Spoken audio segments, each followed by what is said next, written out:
Now, Stella Perrott is joining us to talk about this Colston 4 acquittal. Obviously, as you may know, took down the statue of Colston. 4 people stood trial and they were acquitted. And Stella Perrott, who has joined us before, she's the cancelled political cartoonist from Bristol. Stella, you are thoroughly unimpressed with the whole thing, and you say it has nothing to do with Black Lives Matter. Is that correct? Yes. Can everybody hear me okay? Yes, yes, absolutely. Yes. Well, okay, everybody. Yesterday, the newspapers were full of this story. There they are on the front of The Guardian. Every single news media has covered this extensively over the last 48 hours. Colston 4, aka the Weekend Warriors, as I call them. Okay, Sonia, I did send you some pictures. I don't know if you want to put any of them up on the screen. Have you got them? Yes, I've got them. I'm not going to be able to put them up on the screen, but yes, go on. Oh, okay, so I send you a couple of pictures of the actual statues. So you know, people who have never seen the Colston statue, it used to stand in the very middle of Bristol on a plinth. You might know the story if you've been following this story in the news.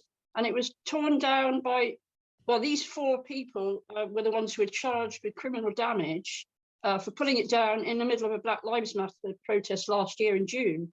There were thousands and thousands of people there. Many more people were involved than these 4, obviously, but these were the 4 the police identified from CCTV or whatever, right?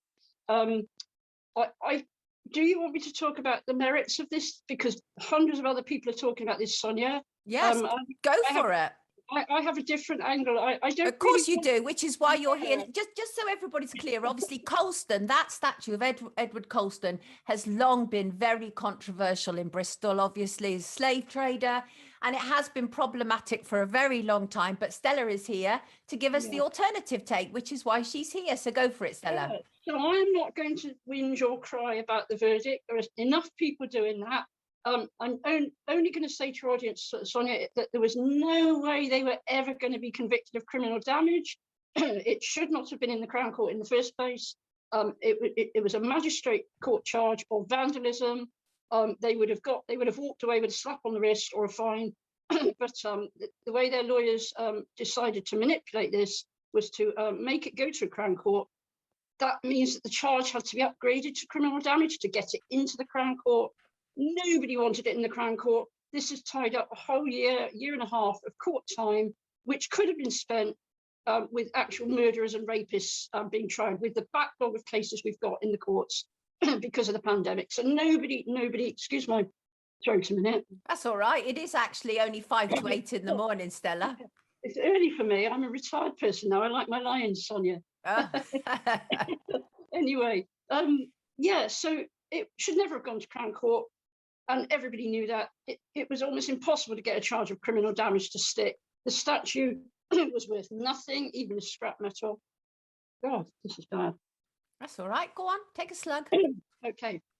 The only damage was under £5,000. It almost didn't even meet the threshold. Okay, so they were never ever going to be found guilty of it, and everybody knew that. So it was a stunt to get it into the Crown Court. From the young people's point of view, you can see their point that they wouldn't have wanted any kind of criminal record on their record, even a magistrate's court fine. Okay, so there was that to it. I am not going to talk about what's good or bad about the verdict. Everybody else is doing that. From my point of view, I would say it gives me a dilemma because I'm a free speech advocate. And I don't want to see statues pulled down, okay? And I don't think many people do. I don't want to see history rewritten or airbrushed. And the other statues I would want to see pulled down, one in particular, the Eric Gill statue on the front of the BBC. I'm sure a lot of other people... You and me both. I made a video about it. If anybody is unaware of it... Take a hammer and chisel to that one, Sonia. I wouldn't mind doing that. Yeah. So that gives free speech people like you and me a bit of a dilemma, because if we think this verdict has given the green light to tear statues down, but we don't want history rewritten, but we might want 1 or 2 statues taken down ourselves. So I'm not going to go into that in great depth. I would like to make it clear to your audience that although this happened during a Black Lives Matter protest, the Black Lives Matter protest was appropriated in order to pull the statue down, the toppling of the statue. We are talking about a campaign that's been going on at least 100 years. Right. Yeah, against what is called the Cult of Colston. I'm going to explain to your viewers what the Cult of Colston is all about. Yeah. So the first person who stuck their head up to campaign openly against the Cult of Colston was a guy called the Reverend Wilkins, who was the vicar of Westbury-on-Trym in Bristol in the 1920s. So between the wars, just after the Great War. And he wrote a book, or he wrote a couple of books condemning Colston, condemning everybody who supported him, and had made him into this figure that glorified him with the statues, with the street names, naming schools after him. We've got pubs, schools, street names, all over Bristol. It's only in very recent years that people started saying we've got to change all those names. Okay, up until 20 years ago, let's say, there wasn't so much agitation for it. So it's fairly recently. But this campaign, Sonia, so the statue was gifted to the people of Bristol by an organisation called the Society of Merchant Venturers. Used to be called the Merchant Adventurers, and it was kind of shortened to Venturers. And they were very active, obviously, in the slave trade, the triangular slave trade. And Bristol was one of the ports. They were also very active in Liverpool, but there they changed their name just to Venturers. And over the years, they have become much more apologetic about their role in Liverpool, in the slave trade. And Liverpool has gone down another road of kind of accepting this, their role in the slave trade, because Liverpool was a proper slaving port where they had slaves in the marketplace. We didn't really have that in Bristol. We were on the end that was trading with the sugar and other stuff. Yeah. So here we are. I'm 60 years old. I've grown up in Bristol. Statues of Colston everywhere. Massive controversy about whether things should be named after him. Going back a few years, Sonia, you might remember a pop group called Portishead. Oh yeah, very well. Yeah. Campaigned against the naming of the Colston Hall, and that has took about 20 years for them to agree to change the name of it. There have been newspaper polls. There have been slave trails proposed. There have been plaques proposed to put on statues.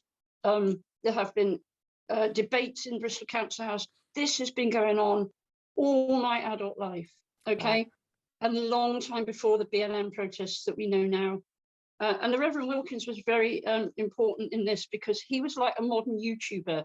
By writing his books, it was like he put his head above the parapet, where everybody else was kind of going along with this, all the aristocracy, everybody else, because a lot of them had been slave traders as well and had benefited from the wealth. But he stuck his head up as the local vicar, and he wrote a book where he named a couple of, like 300 other well-known people in Bristol who were philanthropists, who had given money to Bristol, which in today's money would be millions of pounds, okay? And they were Quakers, they were other religious people, a lot of them were women, very rich, wealthy women. And he listed all these people, and he said, why are these people not as important to Bristol as this one man who is glorified? Yeah. And now we're getting to the nitty-gritty, because why was Edward Colston glorified? Why has he been glorified by the Society of Merchant Venturers? Interesting. Of course, let us not forget that these statues are always dedicated to very wealthy people. That's the whole point about it. You don't have statues of a scullery maid generally, right? It's very wealthy people who could afford to actually create their own statues oftentimes. The legacy of Edward Colston is still worth millions and millions in today's money. Right. And as I said, we have the legacy in Bristol. We have schools, street names. And as I said, it's only in the last 20 years that people have started trying to rename these things. So this was a bit of a front. Is that what you're saying? Yes, because the campaign to pull the statue down has been going on as long as I've been alive. And the group called Countering Colston, who I know members of that personally, I know them very well.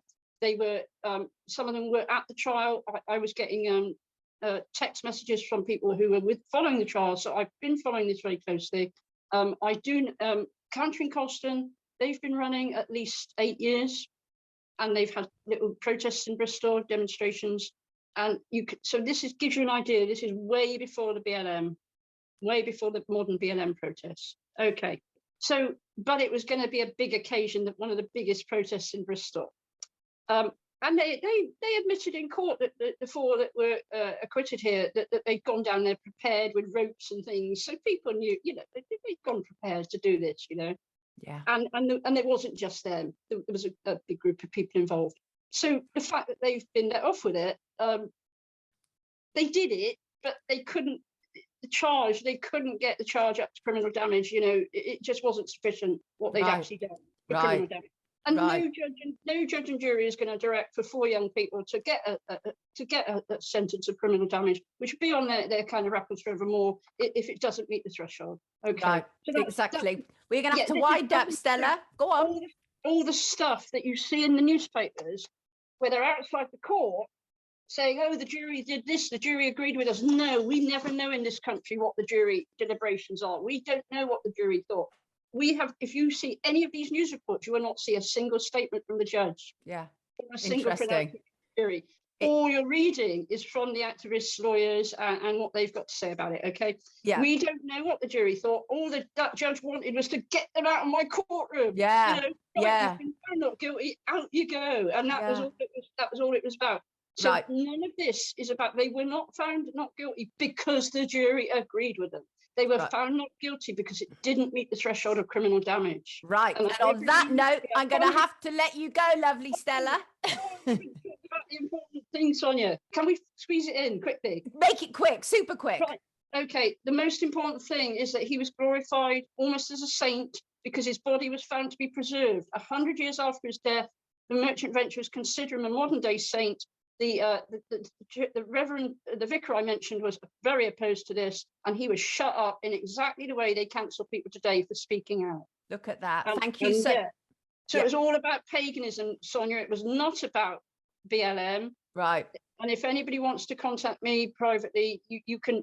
You're welcome to give them my email, and I can talk to them more. Well, I won't give your email, but what I'll do is I'll put a link to your website so people can check you out. Stella Perrott, as ever, not holding back. Thank you so much, Stella. Happy New Year to you. Take good care of yourself. Bye-bye. Bye.